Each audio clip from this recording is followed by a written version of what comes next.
Halo teman-teman, bertemu lagi bersama aku Viola di Milan Viola Channel. Hari ini aku akan membaca buku tentang dongeng pengantar tidur.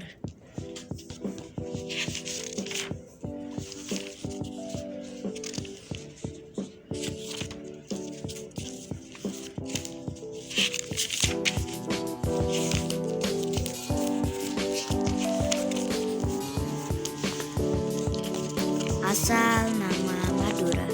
Pulau Madura termasuk wilayah Jawa Timur. Pulau itu sering disebut Pulau Garam karena masyarakat di sana, terutama di Sumeneb, banyak yang membuat garam dan air laut. Garam itu setiap hari kita nikmati sebagai bumbu masak. Selain itu, Madura juga terkenal karena adanya kerapan, balaban sapi. Cerita asal-usul nama Madura seperti bawah ini.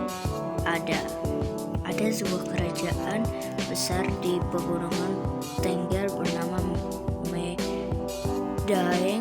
Pada zaman itu, Medaeng diperintah oleh Prabu Giliwesi yang sangat dihormati dan ditaati rakyatnya. Raja dibantu seorang perdana menteri yang cerdik bernama Pati Pragulang. Meskipun kerajaan Madaeng adalah makmur, ada satu hal yang membuat Prabu Giliwesi agak bersusah hati. Putrinya yang cantik jalan bernama Raden Ayu Tunjung Sekar tidak mau bersuami. Telah banyak lamaran dari para putra mahkota negara-negara tetangga, namun semuanya ditolak sang putri dengan alasan belum waktunya berkeluarga. Pada suatu malam, Tunjung Sekar tidur amat pulas. Dalam tidurnya ia bermimpi sedang berjalan-jalan di tengah kebun yang sangat indah. Ketika ia sedang menikmati keindahan itu, tiba-tiba bulan purnama muncul di langit yang bersih tanpa awan. Ia sangat terpesona melihat sinar bulan yang amat lembut. Bulan purnama turun, makin lama makin rendah. Tunjung Sekar heran melihat peristiwa itu. Setelah dekat, bulan itu masuk ke dalam tubuh Tunjung Sekar. Pada saat itulah Tunjung Sekar terbangun.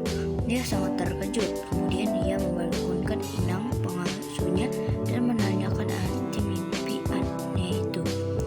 Mimpi itu hanya kembang angan-angan saat tidur, jawab inang pengasuh. Sebagai tuan putri tidur kembali. Beberapa bulan sesudah bermimpi itu, Tunjung Sekar hamil. Untunglah berita itu hanya diketahui beberapa orang di kalangan istana, belum tersebar ke masyarakat luas. Prabu Giliwesi merasa sangat terpukul mendengar putrinya hamil tanpa suami. Tunjung Sekar dipanggil menghadapnya. Tunjung Sekar menjelaskan bahwa sebelum hamil terlebih dahulu ia bermimpi ada bulan purnama masuk ke dalam tubuhnya. Kan tetapi Prabu Giliwesi tidak percaya pada pengakuan putrinya. Dengan muka merah, Baginda pun memanggil Pati Pragulang.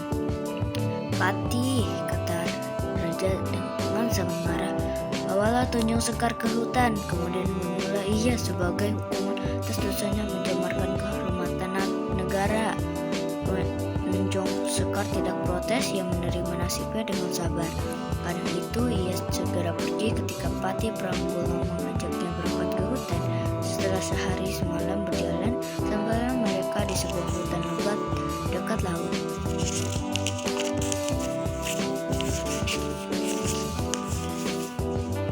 Putri Tunjung Sekar berhenti dan duduk di sebuah batu. GL Pati, ujar Tunjung Sekar, seakan hukuman mati untukku kulaksanakan, tetapi ingat, kalau aku tidak bersalah, kau tidak akan bisa membunuhku. Pati Pragulang menghunus pedangnya dengan cepat. Ia mengayunkan pedang itu ke tubuh Tunjung Sekar, akan tetapi sebelum tubuh Tunjung Sekar, pedang itu jatuh ke tanah. Pati Pragulang memungut pedang itu dan mengayunkan lagi ke tubuh Tunjung Sekar. Tapi lagi-lagi kali pedang itu jatuh sebelum menyentuh tubuh Tunjung Sekar. 3 kali Pati Pragulang melakukan hal itu, tetapi semuanya gagal. Sang putri ternyata tidak bisa dijatuhi hukuman. Patih Pranggolang menyimpulkan dalam hati bahwa Tunjung Sekar tidak bersalah. Ia menyembah di hadapan Tunjung Sekar. Katanya, Tuan Putri sebaiknya pergi dari tempat ini. Saya akan membuatkan rakit untuk Tuan Putri naik dia menyeberangi laut. Saya sendiri tidak akan kembali ke keraton. Saya akan bertapa dan mendoakan putri agar selalu selamat. Setelah rakit itu jadi, Tunjung Sekar naik ke atasnya perlahan-lahan. Rakit itu bergerak meninggalkan pantai. Makin lama makin jauh ke tengah laut. Patih Pranggolang dengan mata hampir tidak berkedip memperhatikan rakit yang dinaiki sang putri. Lama sekali ia berdiri di tepi pantai. Setelah malam tiba, Patih Pranggolang masuk ke hutan. Sejak itu ia mengganti namanya menjadi Kepoleng. Rakit yang ditumpangi Tunjung Sekar dibawa arus ke utara. Beberapa hari lamanya, Tunjung Sekar terkatung-katung di tengah laut. Ia pasrah pada kehendak Tuhan kemana saja. Rakit bergerak dipermainkan ombak. Ia tetap tenang dan semakin kusuk berdoa. Pada suatu malam, bulan sedang purnama. Cahaya bulan menerangi laut yang hitam kebiru-biruan. Ketika bulan purnama bersinar terang, tiba-tiba perut Tunjung Sekar terasa sakit. Beberapa saat kemudian ia melahirkan seorang bayi laki-laki yang tampan. Lalu bayi itu didekapnya dengan penuh kasih sayang karena anak itu lahir di tengah laut. Tunjung Sekar memberinya namanya Raden Sagara. Menurut istilah Madura, Sagara berarti laut. Beberapa hari kemudian tampaklah seorang pulau. Rakit yang dinaiki Tunjung Sekar bergerak semakin dekat ke pulau itu. Tunjung Sekar sangat gembira. Rakit itu pun menepi Tunjung Sekar segera turun ke darat sambil menggendong putranya. Ketika tiba di darat, sebuah keajaiban terjadi. Raden Sagara meloncat ke tanah sambil berlari ke sana kemari. Tubuhnya semakin besar seperti anak berumur 2 tahun. Raden Sagara dan ibunya terus berjalan.